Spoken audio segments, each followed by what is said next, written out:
குழந்தைங்க வீட்டுல இல்ல, அது கூட தெரியாம இருக்க. இப்ப அழுது என்ன பிரயோஜனம்? ஏண்டா சண்டை போடுறதுக்கு இதுவா நேரம்? அந்த பொண்ணு புள்ளைய காணணும் பதறிட்டு இருக்கு, இந்த நேரத்துல சண்டை போட்டுட்டு இருக்கிய. நீ பயப்படாதம்மா, இங்கதான் எங்கேயாவது பக்கத்துல விளையாடிட்டு இருக்கோம், நாங்க போய் தேடி பார்த்துட்டு வரோம். ஏய் வாடா.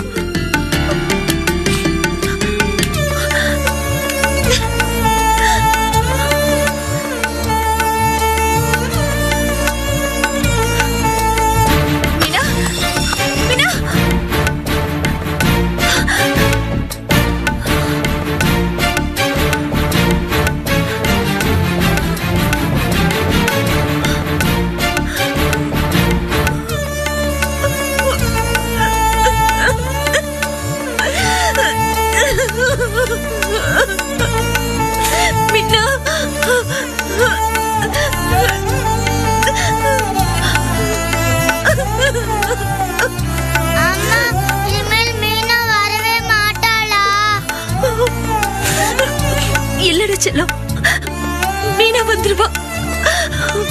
மீனா கடிச்சிருவாட, கடிச்சிடணும், கடிச்சிருவா.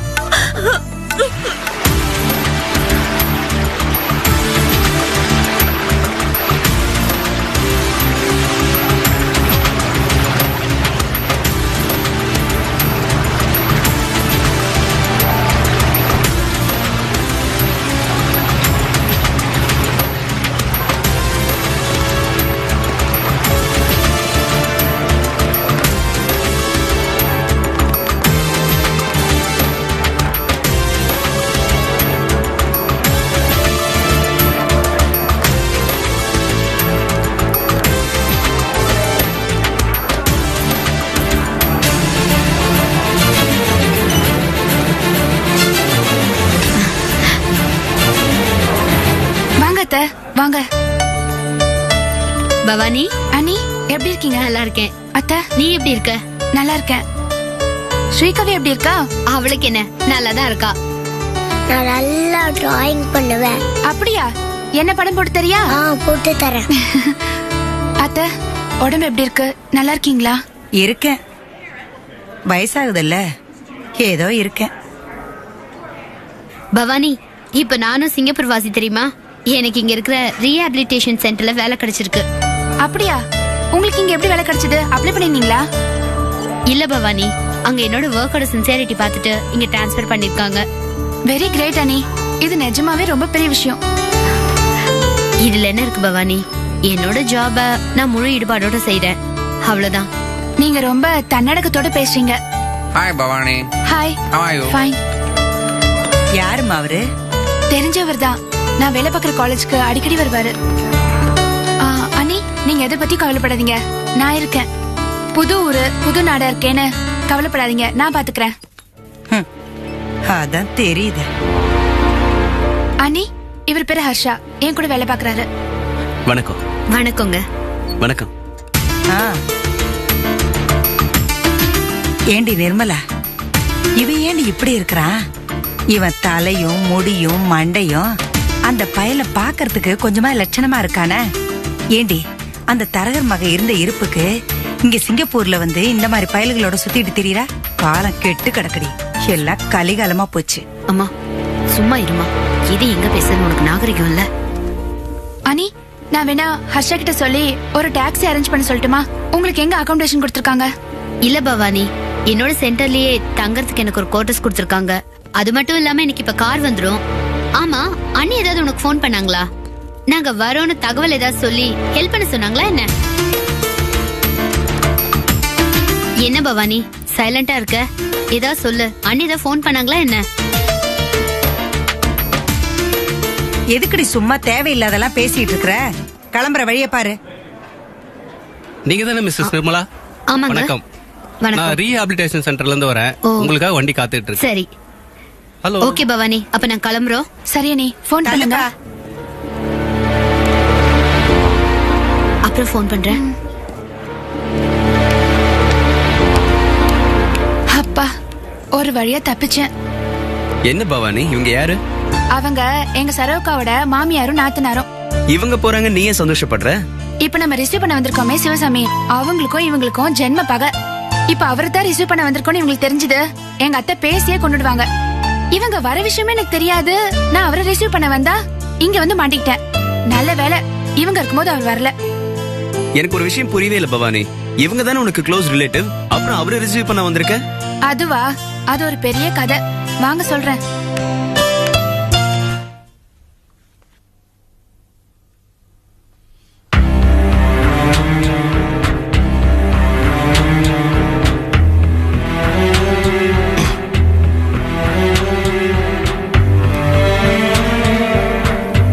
செல்வம்,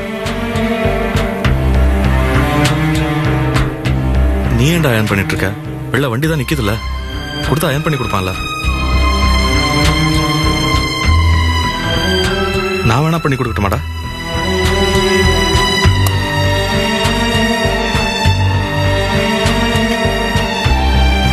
என் பேச்சு உன் காது கெட்டாத அளவுக்கு நான் வேண்டாதவன் ஆயிட்டேன்ல. செல்வம், நான் உன்னை அடிச்சது தப்புதான். நான் உன் அண்ணன் தானடா, என்னை மன்னிச்சிடக்கூடாதா? நடந்ததெல்லாம் தப்புடா, என்னை மன்னிச்சிடுறா.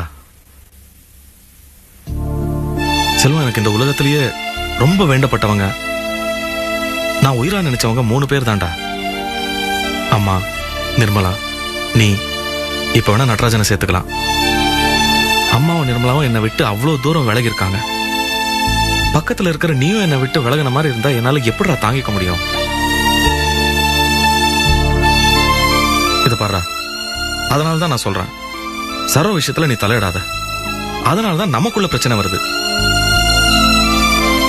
என்னடா இது, கிறுக்க மாதிரி நான் பேசிக்கிட்டே இருக்கேன், நீ காரிய கிறுக்க மாதிரி பேசாமே இருக்க. என்ன பேச சொல்றீங்க? இனி உங்ககிட்ட புதுசா பேசுறதுக்கு எனக்கு என்ன இருக்கு? எனக்கு நினைவு தெரிஞ்ச நாள்ல இருந்து கணக்கு வழக்கு இல்லாம நான் உங்ககிட்ட பேசியாச்சு. இதுக்கு மேல என்ன பேசணும்? அலுப்பா இருக்கு. பிரச்சனைன்னு ஒண்ணு வந்தா அதுக்கு என்ன காரணம்னு கண்டுபிடிச்சு அதை சரி பண்ற வழியை பார்க்கணும். அதுக்கு தகுந்த மாதிரி நீங்க உங்களை மாத்திக்கணும். அதை விட்டுட்டு நான் மட்டும் சங்கடப்படக்கூடாதுன்னு நினைச்சு என்கிட்ட வந்து ஃபீல் பண்ணி பேசிக்கிட்டு இருந்தா என்ன அர்த்தம்? என்னடா இந்த மாதிரி எல்லாம் பேசிட்டு இருக்க? இத பாருங்க, என் மேல அனுதாபப்படுறதோ என்ன சமாதானப்படுத்த நினைக்கிறதோ அனாவசியம். நீங்க உங்களை மாத்திக்க முயற்சி பண்ணுங்க, அது மட்டும் தான் சரியா இருக்கும்.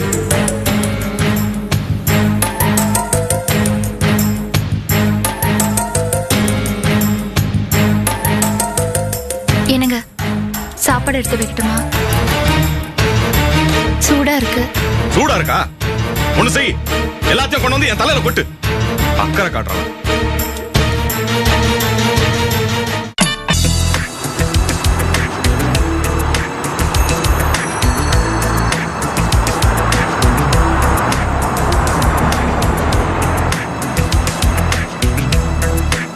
ஏய் நிர்மலா, என்னடி இது? இந்த ஊர் இப்படி இருக்கு? எப்படிமா இருக்கு? சென்னை எல்லாம் அப்படியே தூக்கி சாப்பிடும் போல இருக்கு. இந்த கட்டடங்கள்லாம் பாரு, அப்படி அப்படியே பெருசு பெருசா வானத்தையே தொட்டுடும் போல இருக்கு. ஏமா, உனக்கு தெரியாதா?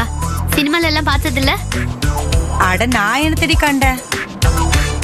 இத பாருடி நிர்மலா, ஊருன்னா இதுதாண்டி ஊரு. நீங்க ஏன் சார் சிரிக்கிறீங்க? இல்ல, இந்த ஊர்ல வந்து இறங்குற பல பேரு முதல்ல இப்படிதான் சொல்லுவாங்க, அதுக்கப்புறம் எல்லாம் பழகி போயிடும். ஏன் நிர்மலா, இந்த ரோடெல்லாம் பாரு எவ்வளவு சுத்தமா இருக்கு. அப்படியே சோத்த போட்டு சாப்பிடலாம் போல இருக்கு. ஒரு குப்பைய கூட பார்க்கவே முடியல. இங்க இப்படிதாமா. ஏன் நிர்மலா, இந்த தண்ணி பாக்கெட் எல்லாம் வாங்கி குடிச்சிட்டு அப்புறம் இந்த சிகரெட்டை பிடிச்சிட்டு அதெல்லாத்தையும் ரோடு மேல தூக்கி போடுவாங்களே, அந்த மாதிரி ஆளுங்களாம் இந்த ஊர்ல இருக்க மாட்டாங்களா? ஐயோ, அப்படியெல்லாம் இங்க செய்ய முடியாதுமா. அப்படி செஞ்சா அப்புறம் அவங்க மேல ஃபைன் போட்டுருவாங்க. ஏண்டி, நம்ம ஊர்ல இதே மாதிரி வந்தா எவ்வளவு நல்லா இருக்கும்ல? சான்ஸே கிடையாது. நம்ம பாப்பநாசில இருக்கும்போது நம்ம பக்கத்து வீட்டம்மா நம்ம வீட்டு வாசல குப்பை போட்டதுக்கு நம்ம குழந்தை கவி அவங்கள ஏன் போட்டீங்கன்னு கேட்டா, அதுக்கே அந்த அம்மா என்னமா சண்டைக்கு வந்தது. அவ எப்பவுமே அப்படிதாண்டி.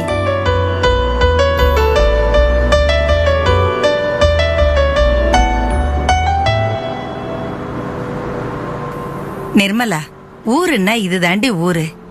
ஊருக்குள்ள நுழைஞ்ச உடனே எவ்வளவு எதமா இருக்குன்னு பாத்தியா? இங்க வந்து பார்த்ததுக்கு அப்புறம் தாண்டி தெரியுது நம்ம ஊர் எவ்வளவு மோசமா இருக்குன்னு. அந்த மாதிரிலாம் சொல்லாதீங்கம்மா. எல்லா நாடும் நல்ல நாடு தான். நல்லது கெட்டதுங்கிறது எல்லா இடத்துலயும் இருக்கு. அட சும்மா இருங்க. உங்களுக்கு எங்க ஊரை பத்தி தெரியலைங்க. நாம இவ்வளவு தூரம் போயிட்டே இருக்கோம்ல, ஏதாவது ஒரு ஆட்டோக்காரன் குறுக்க வந்தானே, அங்க இருந்தோன்னு வச்சுக்கங்க, கண்டிப்பா எவனோ ஒருத்தன் குறுக்க வந்திருப்பான், தகராறு பண்ணிருப்பான். நீங்க அதெல்லாம் புரியாம பேசாதீங்க. இது பாருங்கம்மா, நானும் இந்தியால இருந்து இங்க வந்தோம் தான். புதுசா ஒரு நாட்டுக்கு வரும்போது அதோட பிரமிப்பு இருக்கதான் செய்யும். அதுக்காக நம்ம நாட்டை பத்தினா குறைவா நினைச்சதும் கிடையாது, தர குறைவா பேசுறதும் கிடையாது. அம்மா, வாழ்க்கையில நம்ம எவ்வளவு அழகழகான பொண்ணுங்களை பாக்குறோம். ஆனா அம்மா அம்மா தானே. அம்மாவை யாராச்சும் அசிங்கப்படுச்சோன்னு சொல்லுவாங்களா? அப்படி சொன்னா அவங்க மனுஷங்களா? நீங்களும் ஒரு அம்மா தானம்மா. உங்களுக்கு கூட இது புரியலையா? என்னங்க நீங்க இப்படி பேசுறீங்க? இல்ல, நீங்க பேசுனது சரியில்லைன்னு சொல்றேன். அப்படி நான் பேசுனதுல என்ன தப்பு கண்டுபிடிச்சீங்க? அம்மா கொஞ்சம் வாய் மட்டும் சும்மா இருமா.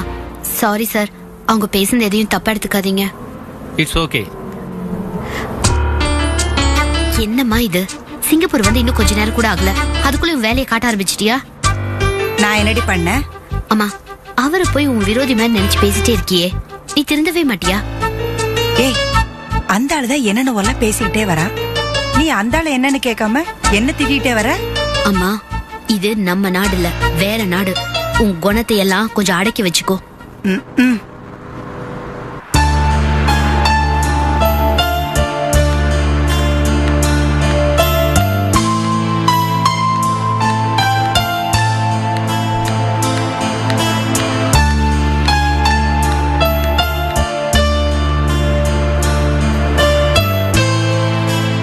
ஹர்ஷா, இன்னொரு காஃபி சாப்பிடலாமா?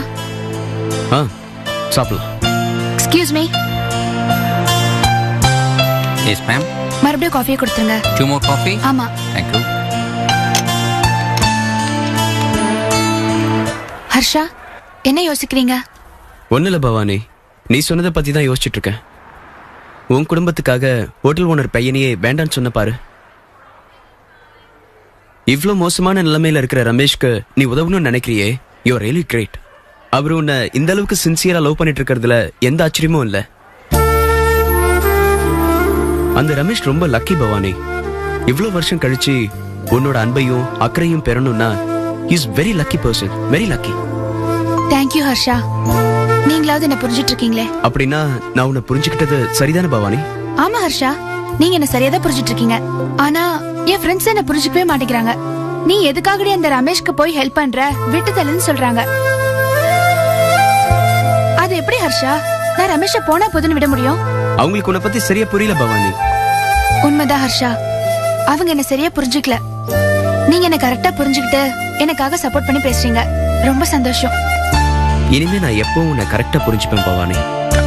தேங்க்யூ.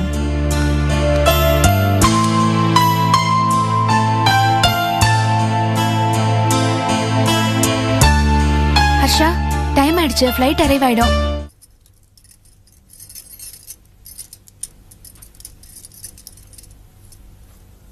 என்னங்க என்னங்க, உங்ககிட்ட கொஞ்சம் பேசணும்.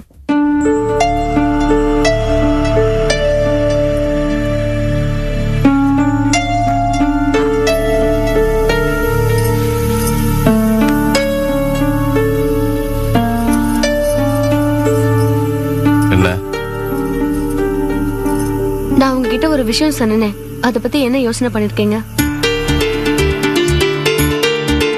எதை பத்தி?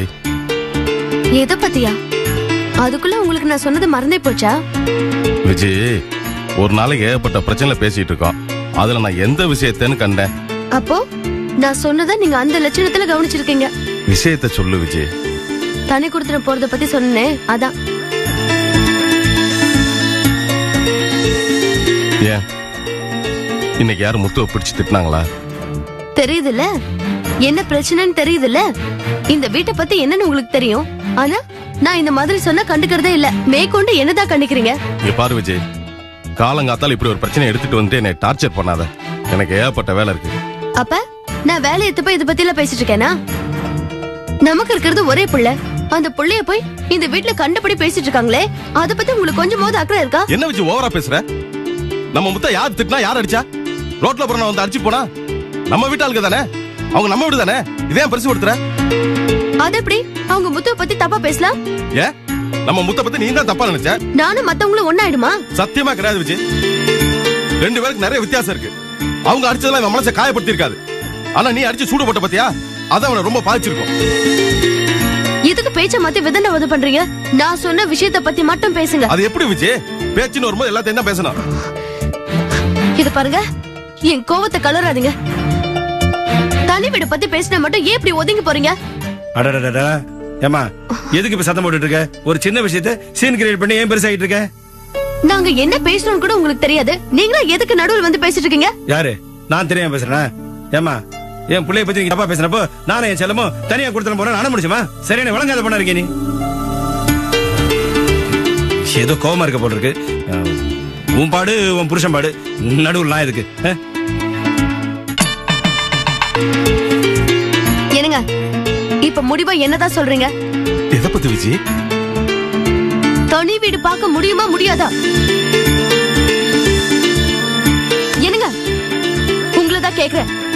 நான் கேக்குறதுக்கு நீங்க பதில் சொல்லாம போயிட்டே இருந்தா என்ன அர்த்தம்? என்னங்க கேக்குறேன்ல, சொல்லிட்டு போங்க. ஏங்க நான் பாட்டு கேட்டுட்டே இருக்கேன், நீங்க பாட்டு போயிட்டே இருந்தா என்ன அர்த்தம்?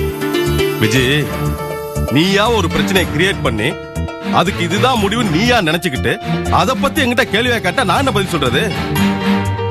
நீ எதிர்பார்க்கிற பதில என்னால சொல்ல முடியாது.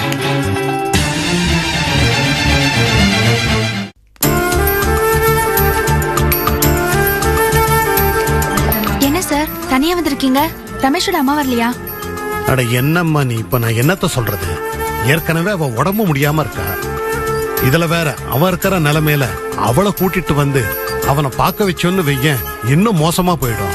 சரி வேண்டாம், நாம தனியா வந்து பார்த்துட்டு போயிடுவோம் அப்படின்னு நினைச்சுதான் தனியா வந்தேன். ஏம்மா அவனை போலீஸ் அரெஸ்ட் பண்ணதா சொன்னியாமே, இப்ப அவன் எங்க இருக்கான்? அவனை பார்க்க தானே நம்ம போயிட்டு இருக்கோம்.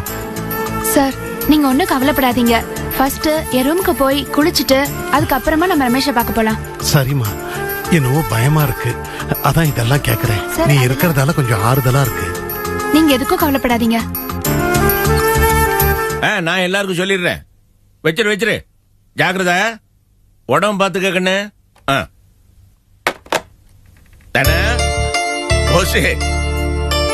என்னப்பா? சிங்கப்பூர்ல இருந்து பவானி குட்டி பேசி என்ன சொல்லுச்சு? கேட்டா நம்ப மாட்டிய? என்ன நம்ப மாட்டேன்? அதே சிங்கப்பூருக்கு நிர்மலாக்கு வேலை கிடைச்சு ராசமாவோட அங்க போயிருக்குதான். பவானி குட்டி அங்க பாத்துருக்குது. என்னப்பா இது ஆச்சரியமா இருக்கு? என்னமாமா நம்ம சொந்தக்காரங்க ஒருத்தரா கிளம்பி சிங்கப்பூர் போயிருவாங்க போல இருக்கு. பார்த்தா அப்படிதான் இருக்குது. உலகம் ரொம்ப சுருங்கிட்டு வருதுன்னு நினைக்கிறேன். வாய்ப்பு எங்க கிடைச்சாலும் பறந்து போயிட வேண்டியதான், இல்லன்னா பொழைக்க முடியாது. கூடவே நம்ம ராஜமாவும் போயிருக்காங்களா? எல்லாம் நேரம் தான். என்னடி நேரம்? உனக்கு வாய்ப்பு வந்துச்சுன்னு வச்சுக்க, 1 மணி ஃபிளைட்ல ஏத்த மாட்டேன்னு சொல்லுவாங்க, இல்ல இறக்கி விட்டுருவாங்க. நீ கூட தான் ஃபாரின் போலாம். சும்மா இருங்க மாமா. ஏன்பா அவங்க நம்ம பவானி பொண்ணு கிட்டயாவது ஒழுங்கா பேசினாங்களா? நிர்மலா ஒழுங்கா பேசிட்டான். ராசமா பத்தி தான் தெரியுமில்ல, முறைச்சுக்கிட்டு நினைச்சான். அதானே பார்த்தேன். அவங்க சிங்கப்பூருக்கு போனானே, எந்த சீமைக்கு போனானே, அவங்க கூட மாறாதுப்பா. ஆனா ஒரு வழியா நம்ம சரவ பிடிச்ச தொல்லை விட்டதுப்பா. அவளோட பிரச்சனை எல்லாம் முதல்ல பஸ் ஏறி, அப்புறம் ட்ரெயின் ஏறி, அப்புறம் படிப்படியா ஏரோப்ளேன் ஏறி அப்படியே கடல் கடந்து போயிடுச்சு. ஏந்தனும் அந்த அம்மா வெளிநாடு போனதால சரவுக்கு தொந்தரவு இல்லைன்னு நினைக்கிறியா? ஆமா பின்ன. அடிப்போடி கூறு கட்டவளே. அந்த அம்மாவும் நிர்மலாவும் மாணிக்கத்தை விட்டு விலகி போக போக மாணிக்கத்துக்கு தான் மனவேதனை அதிகமாகும். அந்த மனவேதனை யார் மேல காட்டுவாரு? எல்லாம் சரோவுக்கு தான் பிரச்சனை. ஏண்டா வேண்டாம் அதெல்லாம். ஹலோ அப்பா, நான் லீலா பேசுறப்பா. என்ன லீலா, ஏன் குரல் ஒரு மாதிரி இருக்குது? அப்பா மீனவ காணும்பா. காணுமா? என்னாச்சு? எங்க போச்சது? அவ கிளம்பி போயிட்டாப்பா. போயிட்டாளா? அதெல்லாம் எங்கேயும் போயிருக்காது. விளையாட்டு பொண்ணுங்க விளையாட போயிருக்கேன், தேடி பாரு. இல்லப்பா, நேத்து ராத்திரி வழக்கம் போல பிரச்சனை. இந்த மனுஷன் அடிக்க வரும்போது மீனாதான் தடுத்தா. குழந்தைன்னு கூட பார்க்காம அடி அடின்னு அடிச்சுட்டா இருப்பா. இதெல்லாம் மனசுல வச்சுட்டு தான் அவ எங்கேயோ கிளம்பி போயிட்டாப்பா. எனக்கு ரொம்ப பயமா இருக்குப்பா. என் குழந்தை எங்க இருக்கோ என்னமோ. மாமாவும் அவரும் தேட போயிருக்காங்க. எந்த தகவலும் தெரியலப்பா. டேய் கவலைப்படாத, கிடைச்சிரும். நான் கிளம்பி வரேன். கிடைச்சிரும். தைரியமா இரு. என்னப்பா என்ன கிடைச்சிரும்? லீலா பொண்ணு மீனாவை காணுமா, பதறுது. ஐயோ காணுமா? எங்க போயிருக்கோம்? அதுதான் தெரியல அவளுக்கு. டிரைவர் மாப்பிள்ள வழக்கம் போல லீலாவை போட்டு அடிச்சிருக்காரு. இந்த குழந்தை குறுக்க வந்துருச்சு. அதே 4 சாத்திருக்காரு. குழந்தை பயந்துட்டு ஓடி போயிடுச்சு. அது எங்க போயிருக்குன்னு தெரியல, பதறுது. நான் வரேன்னு சொல்லியிருக்கேன். நான் கிளம்புறேன். அப்பா என்ன இருந்தாலும் வீட்டுக்கு போன் பண்ணி சொல்லுங்கப்பா. அவசியம் பண்றேன். மாமா நானும் வரேன். வா சட்டை மாட்டு வா.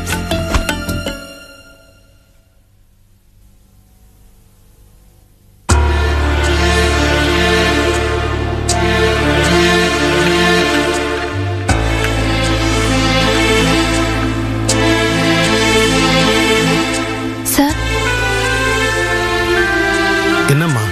என்ன சார் ஒரேடியா இடிஞ்சு போய் உட்காந்துருக்கீங்க?